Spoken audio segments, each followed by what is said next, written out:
Welcome back. I promised you we're going to tell you 40 reasons you might not get a loan. And, it's really interesting because, well, every credit report actually has 40 reasons that your score may go down. David Murphy joins us with over 20 years in credit repair. Credit Insider Club is Pacific Northwest's leading, most experienced credit repair company, and also recognized as one of the most highly respected in the U.S. And well, welcome back, David. It's good to see you, man. Hey, thanks for having me again. Well, you bring such insight that it seems to be such an important facet of people's financial lives, yet nobody has a clue about. It's true. I mean, 9 times out of 10, people will get turned down there for a loan, and they'll wind up not knowing, not having a clue what's on their credit report. And that's why I try to educate people. Get a copy of your credit report. Even if you have perfect credit, get a copy every 6 months. And that is really just to find out what's going on. I mean, there's all sorts of things that can pop up, right? You see it all the time. Well, the big thing now is the biggest white-collar crime is identity theft. And that's a whole different issue. But, you need to keep aware of what is showing up and to make sure that, nothing new is popping up on your credit report, whether it's a parking ticket downtown or whether it's a late pay on a mortgage. Right. Well, people's scores go up and down for various reasons. And when people go and they see their actual credit report, there are a lot of reasons why their score may get turned down. Now, you have 40 of them, and I don't want to obviously list off 40 different items, but there's some really interesting ones on this list, and you can go to Facebook and get this list in the future, our Facebook page. But why don't we just go through and help us understand maybe what are some of the craziest reasons people get turned down for a loan and why their scores go down? Well, one of the reasons that I think a lot of people don't realize is they think that by closing a card, it's going to help their score. And in essence, it's just the opposite.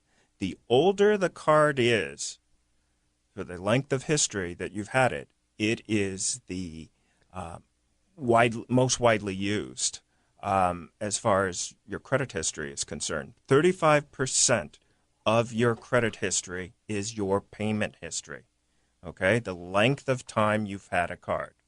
The other is credit utilization. That's 30% right there. So 65% of the FICO score is made up of payment history and credit utilization.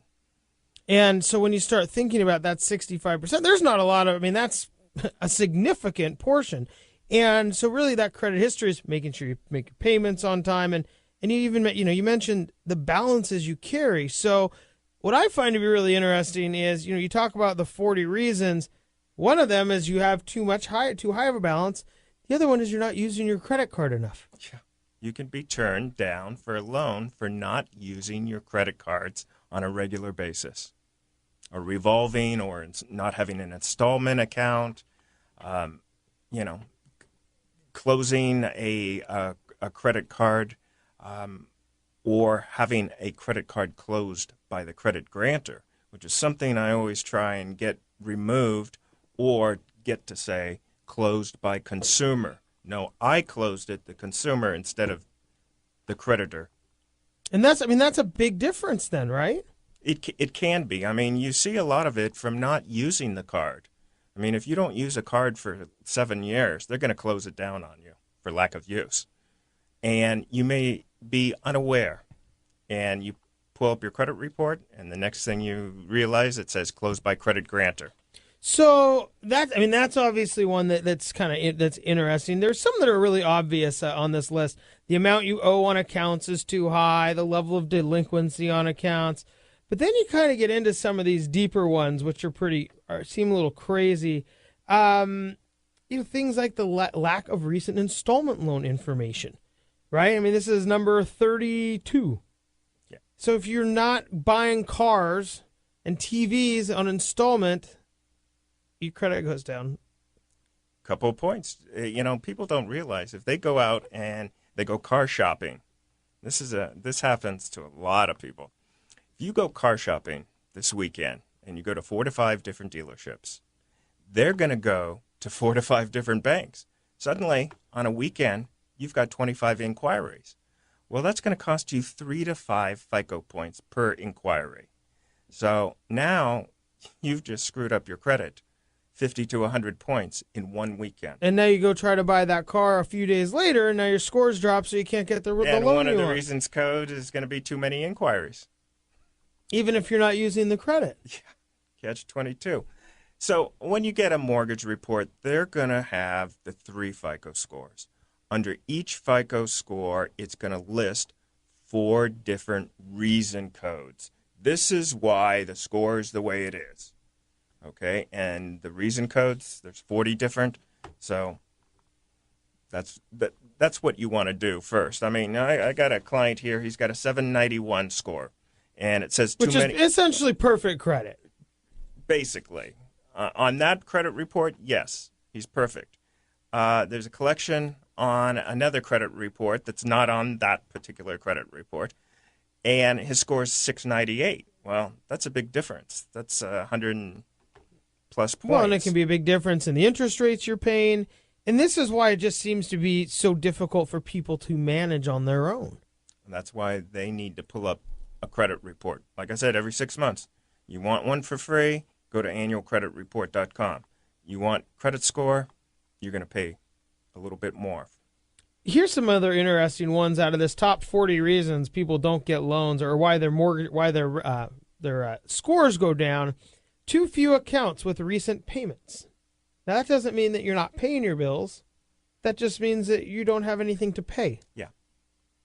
Well, that's another reason why this is such a crazy system, and people don't have a clue why they're getting turned down, and that's why it's important that people know who shows up on their credit reports, and it can determine how you pay your bills.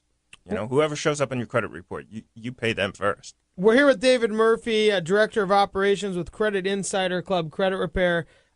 David, so when people are going through the process of getting a loan, it's often common for them to want to shop.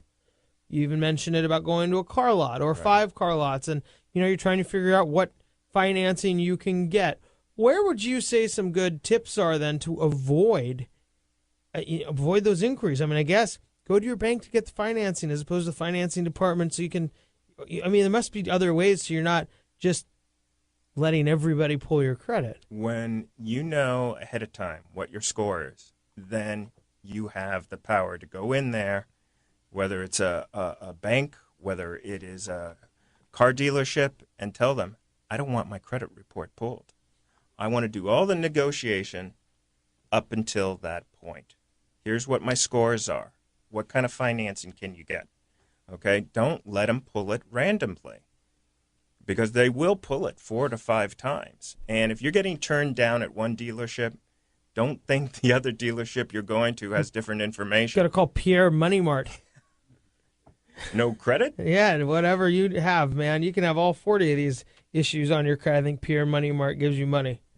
Pretty cheap, though. I don't think it's very cheap. David, we have a few minutes left, or just about a minute left before we have to go to break.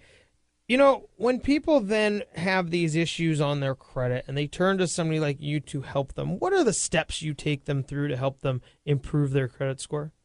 First thing was we're going to educate them, okay? How to get the credit report, who shows up, determine which people don't show up on the credit report. You can be 30 to 40 days late in paying those bills, and it's not going to hurt you. But anybody that shows up on the credit report, you've got to pay them month in and month out. Okay? Secondly, we're going to determine... Of course, unless you want to not have your power get shut off, which is a whole other issue. I didn't say don't pay the bill. I said you can be 30 days late in paying PSE, and they're not going to shut the power. Got it. Okay. But determine the negative items on the credit report. Okay? If you've got a parking ticket with Alliance One, downtown Seattle, pay it off. Okay? You zero it off, we'll get it off the credit report.